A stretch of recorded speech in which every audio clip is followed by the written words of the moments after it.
MP police पर एक सटीक रणनीति क्या होनी चाहिए, क्योंकि हमारे पास ऑलमोस्ट 40 से 45 दिन का समय है।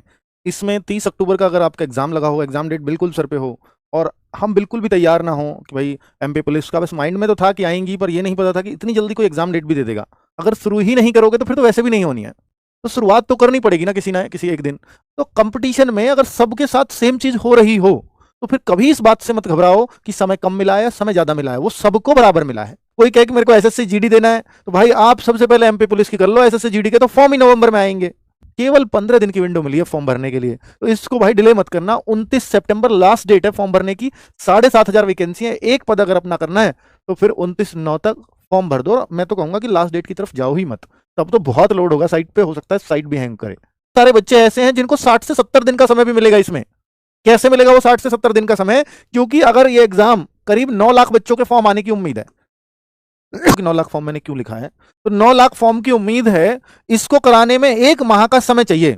किसको? ईएसबी को 1 माह का समय। मैं सौभाग्यशाली हूं अगर मेरा बाद में होता है, तो वो एक सौभाग्य की बात है, वहां मुझे थोड़ा सा बेनिफिट मिल जाएगा, कुछ पेपर्स का भी आइडिया हो जाएगा। पर पेपर्स का आइडिया तो मैं आज ही दे दूंगा इस वीडियो में। सैटरडे संडे का कोई गैप किए हुए हम 40 दिन सिर्फ इसमें पढ़ाएंगे, और इसके अलावा इधर उधर की कोई बात नहीं, सिर्फ कंटेंट। तो मैथ्स की सबसे ज्यादा टेंशन है, तो वो कैसे होगा भाई? मैथ्स का जो होना है ना, उसका आप ये देखिए कि 40 डेज है और एडवांस मैथ्स भी है, तो हम हो सकता है आपकी 1.5 से 2 घंटे क्लास लगाएं, लेकिन कहीं भी आपको ऐसा नहीं लगेगा कि हम बहुत तेज भाग रहे हैं। ये एक टीचर की खास बात होती है, एक प्लेटफॉर्म की खास बात होती है। ऐसा नहीं लगना चाहिए कि आप बहुत तेज भाग रहे हो, ताकि बच्चे को अगर समझ ही नहीं आया तो फिर क्या ही अर्थ है उस पढ़ाने का। बहुत ज्यादा पढ़ना भी क्यों है 40 दिन के अंदर? सिलेक्टेड पढ़िए। वही टीचर का काम क्या है? अगर बच्चा आप सेल्फ स्टडी से करेगा तो बुक को सारी को करने लग जाएगा, और बुक केवल एमपी पुलिस के हिसाब से तो बनी नहीं है, बुक तो सारे एग्जाम्स के हिसाब से बनी हुई है। तो टीचर का काम यही है कि जो एमपी पुलिस के हिसाब से हो उन चीजों को आपको करा दिया जाए। अगर आपको समझ ही नहीं आ रहा है, टीचर चाहे कितना भी मीठा मीठा पढ़ा रहा हो, आपके काम का नहीं है वो। समझ में आ गई ना? इससे बेहतर कुछ नहीं हो सकता आपके लिए प्लेटफॉर्म, तो हम वो दिलाएंगे आपको। ये भरोसा आपको आएगा हमारी वीडियो को देखने के बाद कि हाँ, कितनी ताकत हम लोग आपके सिलेक्शन के लिए झोंक रहे हैं। आपके लिए प्रैक्टिस सेट्स की जरूरत पड़ेगी, वो भी चलेंगे। आपके लिए मॉक टेस्ट की जरूरत पड़ेगी, वो तो होंगे ही। आपको इस बैच के अंदर 20 मॉक टेस्ट के लिए मैं पहले ही कह चुका हूं, 20 मॉक टेस्ट आपको मिलने जा रहे हैं। और जो केवल बच्चा मॉक टेस्ट ही चाहता है, इन 40 दिन में रोज एक मॉक टेस्ट करूं, तो एक दिन छोड़ के एक दिन करूं, या लास्ट के 20 दिन करूं, तो 20 mock test more than sufficient है आपके एग्जाम के लिए। अगर 40 दिन ही बचे हैं तो 2 बार और आएंगी, तो बच्चों में एक क्रेज आया है कि एमपी पुलिस की तैयारी करता हूं, क्योंकि 4 साल में 5 साल में जो वैकेंसी आती थी, अब वो हर साल आएगी। तो बच्चों में ये मन है कि यार मैं इस बार रह भी गया तो मैं अगली बार पक्का निकाल लूंगा, तो इस वजह से एक क्रेज और बढ़ेगा। तो ये फॉर्म तो बढ़ने वाले हैं, पर बहुत ज्यादा नहीं बढ़ेंगे, उसकी चिंता मत। यूपी वालों, एमपी में आपसे कम कंपटीशन नहीं है। आपके यहां 60,000 वैकेंसी आई थी यूपी वालों को, मैं यूपी की बात कर रहा हूं। 60,000 वैकेंसी आई थी और 50 लाख फॉर्म थे। कितने? 50 लाख। तो यहां जो कंपटीशन है ना, 50 लाख में 60,000 का भाग देके देख लेना।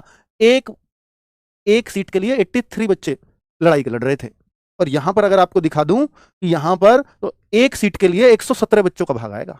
तो यहां एक सीट के लिए 117 बच्चों में लड़ाई है, वहां केवल 83 में थी। तो बच्चे इस बात का विरोध कर रहे हैं कि अगर आप उस व्यवस्था को हटा दोगे तो सबके लिए फॉर्म ओपन हो जाएंगे, फिर तो बहुत फॉर्म आने वाले हैं इस बार।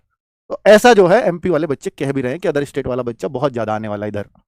बहुत ज्यादा इतना फोकस कर लेना जो मैं कह रहा हूं आपको, स्पेशली एमपी पुलिस के लिए, कि मैथ्स और जो रीजनिंग है आपके, ये आपके 65 क्वेश्चन आते हैं इसके 100 में से। 65 क्वेश्चन अपने आप में एक बहुत बड़ा नंबर है। इन दोनों के अगर मैं मिला दूं तो 35 क्वेश्चन ही आप इसमें कह पाओगे। साइंस अगर इनको और थोड़ा सा डिवाइड कर दूं तो 10 में तोड़ लीजिए, 10 क्वेश्चन में, और इसको तोड़ लीजिए आप 25 क्वेश्चन में, मोटा मोटी।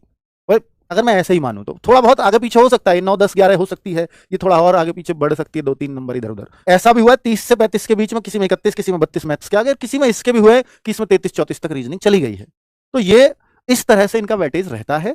अब मैं आपको अगर बोलूं कि भाई सबसे ज्यादा ध्यान इन 2 सब्जेक्ट पे देना है, और सर 100 में से बहुत मुश्किल नहीं है। एक तो नेगेटिव मार्किंग नहीं है, हर बच्चे को 100 में से 100 ही टच करके आने हैं। कि सर हम कम टच करके आएंगे क्योंकि नॉर्मलाइजेशन में कहीं नुकसान ना हो जाए। कोई नॉर्मलाइजेशन में नुकसान नहीं होता अगर नेगेटिव मार्किंग नहीं है तो। ये 25 क्वेश्चन है, साइंस आपकी 10 क्वेश्चन। बोला सही था शायद, लिख गलत दिया। ठीक है, चलो। तो अभी मैं आपको ये बताने वाला हूं कि टारगेट स्कोर 80 हमेशा पूरे टच करो अगर नेगेटिव मार्किंग नहीं है। सोचो ना, आपको 90 तो आपने लगा दिए, अब 10 क्वेश्चन को छोड़ दो, क्योंकि मैं इनका दूर दूर तक कुछ नहीं जानता, पर मैं बोलता हूं कि 10 में भी आप बी भी भर आओ, सब में बी ऑप्शन। तो इस बात के बहुत ज्यादा चांसेस हैं। बी मत भरना, वो आपकी मर्जी है, सीसी भर देना, सब में डीडी भर देना, वो आपकी मर्जी है। तो इसके बहुत ज्यादा चांसेस हैं कि 3 प्रश्न सही निकल आए, और नहीं तो 2 तो पक्का ही 100% ही सही निकलेंगे। तो ये 2 नंबर तो फ्री के ही हो गए ना। हाँ, जब इसमें 0 होने के चांसेस होते हैं, अगर आप किसी में जो 10 बच रहे हैं, किसी में ए भर दो, किसी में बी भर दो, किसी में सी भर दो, किसी में डी भर दो, हो सकता है 10 सही हो जाए, और बहुत ज्यादा चांसेस है उनमें से 1 सही हो या 0 ही सही हो। ठीक है, अगर तुक्का ही मारना है तो फिर ऐसे मारा करो।